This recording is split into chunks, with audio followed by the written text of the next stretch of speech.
It's not warm when she's away. Ain't no sunshine when she's gone, and she's always gone too long. Anytime she goes away. All right.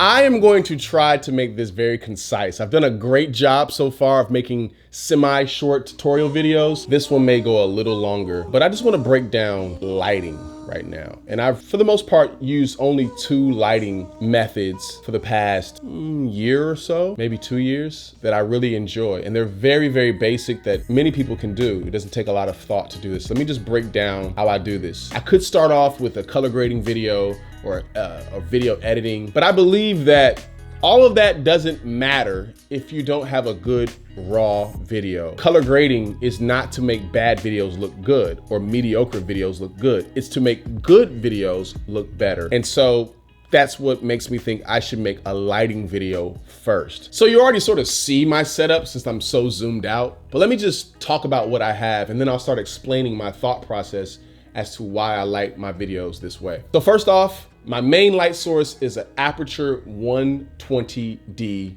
Mark II, and I have a medium-sized Westcott softbox on it, and then I have like a grid on here. And this grid, or I think it's called egg crate, is what it's called. Basically, it's going to keep the light from spilling in a whole bunch of different directions and keep it nice and directional towards the person. Not necessary to have a great looking video, but it's nice to have. There's many ways to get soft lighting sources, but this is one of the easiest ways to do that. And then behind me, I have the Westcott Ice light. And the reason why I have this back here is it's not necessary, but I kind of like it because I have a very small space that I'm shooting in, and I'm always trying to create some depth. And I'll go into that a little later, but this is helping me a little bit, not very much, but a little bit. I have this sort of triangle going here. I have the camera here, I have the light here, and I have another light. I don't have it as bright as this one. It's going to be slightly dimmer, and it's going to be coming over my shoulder and creating a nice light over my shoulder and my hair so that I'm a little separated from the background. And that brings me to this next point of how I have this set up, this sort of triangle I have here. Now, the reason why I have this light at a 45-degree angle and not necessarily straight on, right? I could do that, but it's not as interesting because the light is going to be even on both sides of my face. It doesn't make it look very dramatic. Doesn't even make it look as natural, because we're rarely ever in front of a light source directly, right? Just in a room. Generally, a light is coming from one side and crossing over. And so I want to have a nice soft light that comes from one side and gradually fades off on the other side. So you see I have light on this side and it's slightly dark on this side. When I'm playing my guitar videos, I'm normally playing like this. And so my face is nicely lit here. And this is nice and dark and just dramatic. And it just looks great. It looks fun. It looks very interesting. And so that's what we call shooting shadow side. I'm going to have the camera on the side of the shadow so that it looks more dramatic. If I put the camera here, it's going to look very bright and just not as interesting. It's going to look well lit, but it's not going to look as natural, and it's not going to look as interesting. Try it out for yourself. But I've learned that this is one of the best ways to shoot for me and many other cinematographers. Look at your favorite movies. Just go through and look at all your favorite scenes, some of your favorite, I think some of the best cinematography out there on TV now is like Insecure and Atlanta. Those shows, I mean, the framing is amazing. The color grading is amazing. But look at those type of shows and see that they're oftentimes shooting shadow side. And so, of course, with that, with my back turned towards this light here, I now have a light cast over my shoulder. We're good to go. Now, let's get to this point where I like to create depth. There are a couple of different ways you can create depth, and that's through your lighting, the aperture on the lens, and then the scene itself. So let's talk about the lighting. So we've kind of already talked about that. By putting a light over my shoulder, it sort of separates me from the back. So now there's more depth. In a perfect world, I would not be shooting up against a wall this close. I'll be in a loft or something, right, with this really deep background, and I'm really, really separated. But most of us are just getting by with what we have. We're in small rooms, and so we got to do what we got to do here on YouTube. And so one way to do that is to create a rim light over it. But even if I had a big background, I would still do the rim light thing probably if I could. So typically you'd want to be in a space that's spacious, that's pretty big, but I don't have that here. So I've got to do that in a different kind of way. And one way to do that is create the lighting in the back.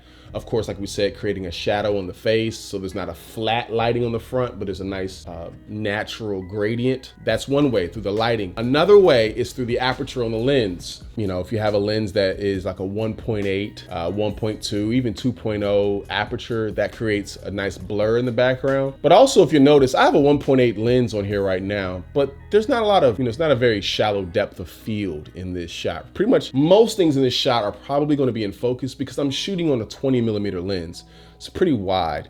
So the tighter the shot, the more depth of field you're likely to have. And so I typically shoot these videos on a 35mm lens, and that really helps to blur the background out. I could shoot on a 50mm, but that's a little too tight for this scene. I'd have to back the camera up pretty far, and then a lot of this wouldn't be in the frame. So the 35mm is a nice sort of middle ground. And also 35mm is probably the closest to what our eyes naturally see. That sort of range that we have in our field of view is kind of natural to a 35mm, kind of comparable. We don't really see the way a 50mm sees, and we don't really see like this sort of wide distortion like that. And so 35mm tends to look very natural. So I would definitely suggest getting a 35mm lens of your choice. And the last way I create depth in a scene is through the scene itself, what I put in the scene. Again, this is very minimal. I'm gonna outfit this space a little more, but let's just talk about what I have so far. In this room, I've got my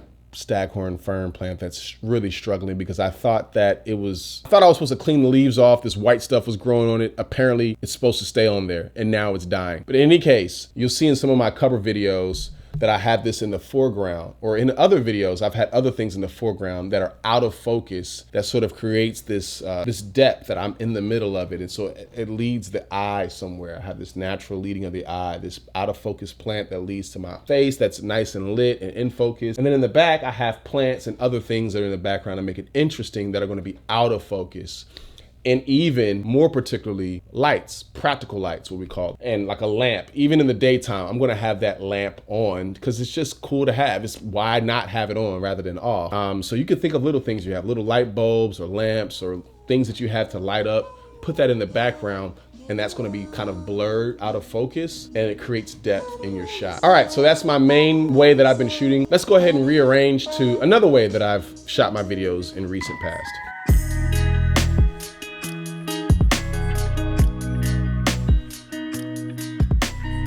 All right, so here's one of my favorite shots. It's the overhead. Let me turn this brightness up just a little bit. Just directly floating right over the head. For this shot, you're gonna need a nice heavy C-stand, not a cheap tripod lighting stand you can find on Amazon, but a C-stand. It's made out of some steel there, and it's gonna be able to hold that light pretty well. But I love it because it's a super glowy effect over the top, and it's super easy. You don't need any other lights to make this thing work. And it's gonna create its own depth in two ways, vertically and horizontally or laterally, right? So horizontally, it creates depth because it's nice and bright at the top. As I get further and further away from the light, my body is less and less lit, but still pretty lit, but up here is like super bright. So you gotta be careful because you don't want it to be overexposed. There's been some shots where I've done that where the top is just too bright, but it just makes it look very dramatic. It looks like someone's floating up to heaven, especially if they're looking up to it. It just kind of lights that face really well. It just makes it nice and soft, and it creates depth laterally because, well, now everything else slowly becomes darker. That's not directly under the light, so this is going to be darker, especially at night. When I shoot this at night, it just makes everything nice and dark in the background, and so it's kind of cool. So you still need some little things in the background to light it up, like a lamp or a fireplace like I've had, because you don't want it to just go black out because then it just looks Get Outish when he's like in the sunken place or whatever. But for the most part, it creates a really cool look. This sustained me for a little while. It's just didn't take a whole lot of creativity to do it, but fun. And it works. But that's it. Those are my two main ways I've been shooting my videos, and I hope they're helpful. If you have any questions, leave it in the comment section and I'll try to answer a few of them. Forgive me, y'all. I am getting over, I don't think it's COVID, but something. I've been in the house for the past 2 days, so my brain is a little spacey right now, but I've got to make content. I can't sing right now, but I've got to make the content.